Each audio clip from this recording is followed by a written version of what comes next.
mas que o Estado respeita os objetos, os locais de cultos dessas mesmas igrejas. Mas o interessante começamos a encontrar na parte final do número 2, onde apresenta uma condição sine qua non para que as igrejas possam sentir de concreto essa liberdade. É onde diz que as igrejas são livres, tudo bem, mas diz que toda a conduta, todo o comportamento que advém destas igrejas não fira a Constituição ou a lei. E também diz ainda que todos esses atos praticados pelas igrejas não podem, de certa forma, ferir a dignidade da pessoa humana e nem os bons costumes, certo? No caso concreto, o que é que está a acontecer? O que está a acontecer é o seguinte, e a Tânia falou um bocadinho acerca disso. Acredito eu e essa é uma pergunta que eu vou levar até os órgãos competentes. Por quê? Porque a questão que fica é, aqui, incumprimento, ou estamos aqui a ferir a Constituição, estamos a quebrar algum princípio constitucional? Se a resposta for não, então nós devemos viver com essa situação desumana, essas situações desumanas, e devemos olhar para isso de uma forma muito leviana. Mas se a resposta for sim, aqui a quebra de algum princípio constitucional, automaticamente os nossos órgãos devem, e os tribunais estão aí para isso, porque até o SIC tem sobre sua posse processos crimes e que já estão a decorrer os seus trâmites normais e devem conhecer ou dar a resolução desses casos. Mas também é importante ressalvar que, se porventura nesse caso não tiver uma testa de ferro que faça parte do governo, então teremos o andamento normal desse processo. Por que é que se houver de ferro possa inviabilizar o processo? Porque assim, é o que a Tânia disse, morreu muita gente na vigília de fogo, ou como é que chamam? No dia do fim. No dia do fim, isso foi em 2012, e o processo parou. Nós não vimos responsabilizar. Ainda assim, eu prefiro acreditar, minha colega, que se existe alguém que é a testa de ferro, que esta testa de ferro com esses documentos que estão, estes aparelhos que estão em posse da SIC e da PGR, essas testas de ferro serão denunciadas, serão encontradas. Eu acredito e prefiro também pensar que se noutro tempo, noutrora, essas testas de ferro fizeram com que essa lavagem, esse bar aberto que houve, por exemplo, na Igreja Universal, se sucedesse até o momento, eu prefiro pensar mais uma vez que hoje chegou ao fim. Mas chegou porque a crise aqui indiciada. Nós temos mesmo que pensar. A crise aqui indiciada. Nós temos mesmo que pensar dessa forma. Que chegou ao fim. Pelo Código Penal, automaticamente. Os tribunais não vão cruzar os braços e não podem. Porque trata-se de crimes que estão tipificados, ok? E os pastores, já está-se a tornar situações, os acontecimentos já têm aparecido ao público. Não podemos tapar os olhos ou tapar o sol com a peneira perante esse caso. Então é o que eu disse, volto a reiterar. Os processos crimes estão a seguir os seus parâmetros normais e eu acredito na justiça angolana e, assim sendo, brevemente teremos a resolução desse caso. Cisaltina, os pastores angolanos estão a ser amaldiçoados pelo líder da igreja.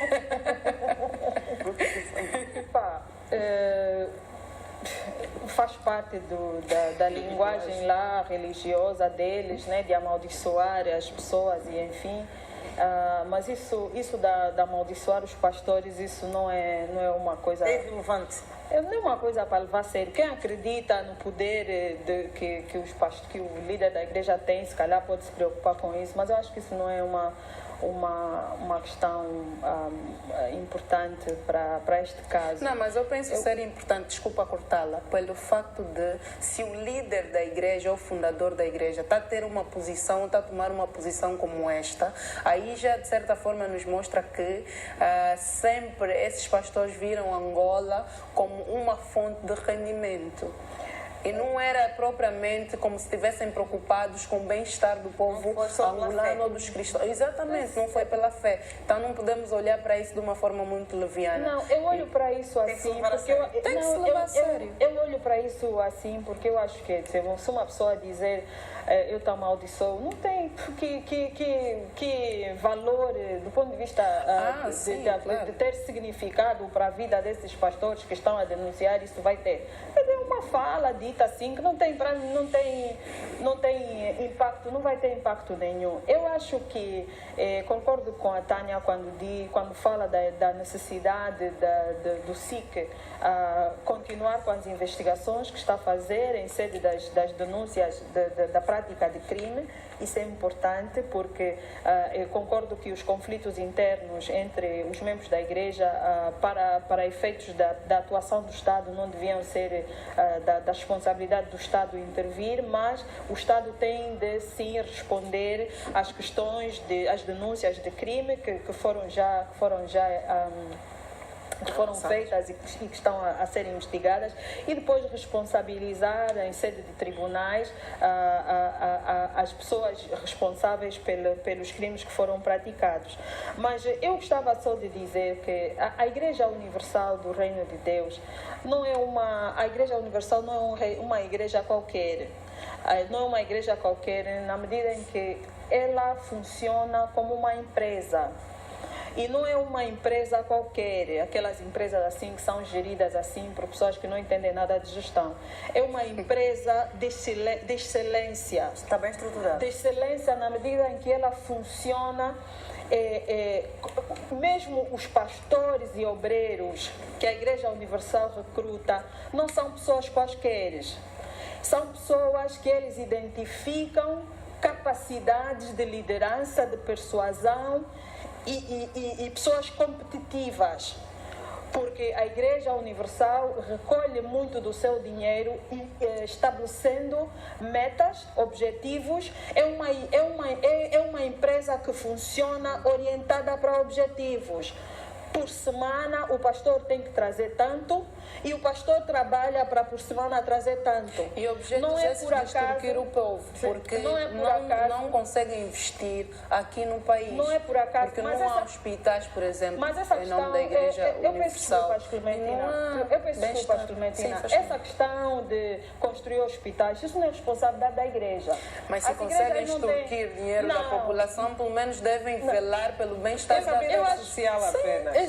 Mas eu acho que nós às vezes extrapolamos algumas questões. A Igreja não tem responsabilidade, como não tem a Universal, não tem a Católica, não tem nenhuma igreja tem obrigação. As igrejas fazem porque para querem contribuir, enfim. Agora nós não podemos pôr as coisas nos termos de que como não construiu, quer dizer, se tivesse a fazer crime e construísse igreja, íamos atenuar. Não, isso não é verdade. Então por isso é que essa questão do construir para mim, não devia se pôr nesses termos, como relevante para este caso onde estamos a falar de crimes. Estamos a falar de crimes contra os direitos sexuais reprodutivos de mulheres, a serem violadas, né? De mulheres e de homens. Né? Mas, então, isso são coisas graves. E então eu estava a dizer que a Igreja Universal funciona como uma empresa.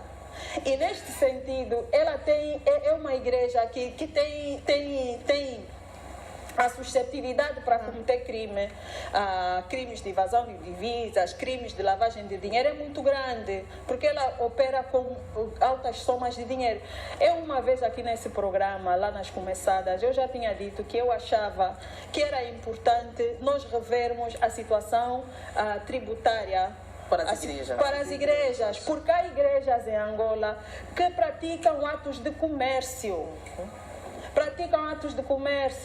Vendem produtos de fé, vendem água para milagre, vendem vassouras. Sim, mas como estão sob capa de igreja, estão isentas de pagar impostos.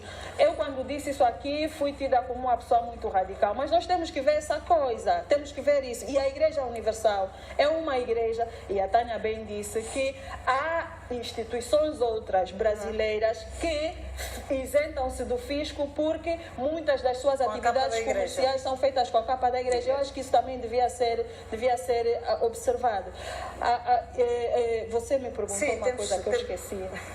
Temos que pensar. Sim, tinha uma pergunta que ela fez que eu me esqueci. Mas se por um lado temos que aferir a responsabilidade criminal da igreja, por outro lado também nós não podemos só assim, porque os pastores angolanos são nossos irmãos, agora também não podemos só também passar a mão na cabeça dos pastores angolanos. Enfim, não, há processo das duas partes. Há processos como eu disse, para os pastores brasileiros e para os pastores angolanos. Porque muitos deles também participaram. Com certeza. Eles não são as pessoas que chegam a pastor na Igreja Universal, não são pessoas quaisquer. Não são pessoas quaisquer, são pessoas que têm essa capacidade de persuadir e tudo isso. Então, de fazer mais de 1 milhão. Exatamente. E até foram coniventes. Ok. Sim, diga. Não. E até eu estava a dizer que muitas dessas reclamações surgem também um pouco por causa do agravamento mesmo da própria situação social dessas pessoas.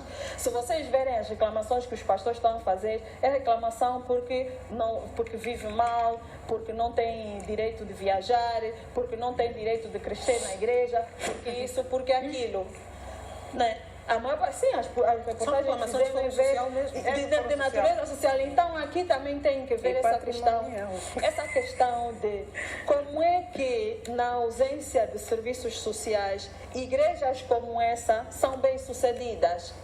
Porque lá onde falta a rede de proteção social, as igrejas como essas prosperam, porque elas prometem exatamente melhoria de condição de vida. É isso que nós dissemos. Bom, vamos passar para outro tema, o Orçamento Geral do Estado.